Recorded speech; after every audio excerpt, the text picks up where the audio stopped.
Ola sənə qurban olum, sən salavat çək. Peyğəmbərimin isminə mənada çəkilsən, Peyğəmbərimin isminə mənada çəkilsən. Peyğəmbər onun rütbəsidir, adı deyil ki. Vacib salavat var, açıq ifadə çəkilsə.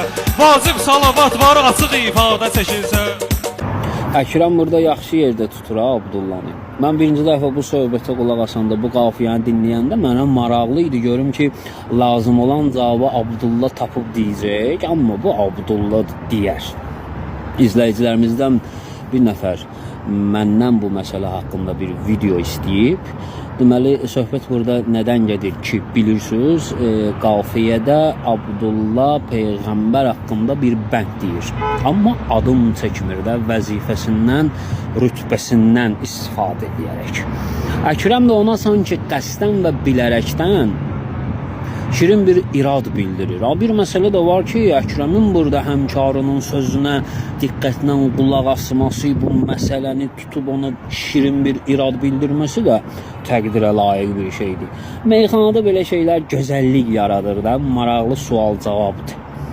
Ki, bəs Peyğəmbərin adı çəkildi salavat ilə. Abdullah da bu eşitdiyiniz bəndi əlində əsas tutaraq deyir ki, mən onun adını çəkmədim, rütbəsini dedim.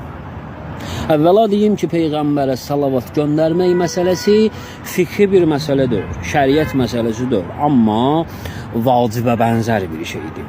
Moizələrdə fikir vermişsiniz, Peyğəmbər haqqında bir söhbət eləyəndə və yaxud bir hədis deyəndə Peyğəmbərin adını çəkməzlər. Çünki çəkilsə cəmaət salavat deyəcək, söhbət kəsilməsin deyənə, moizə kəsilməsin deyənə, fasilə yaranmasın deyənə elə rütbəsindən, vəzifəsindən istifadə edirlər. Və yaxud da əksinə, əgər müəyyən bir səbəbə görə kiçik bir fasilə lazımdırsa moizədə qəsdən və bilərəkdən Peyğəmbərin adını çəkərlər ki, cəmaət salavat desin, həmin o fasilə yaransın.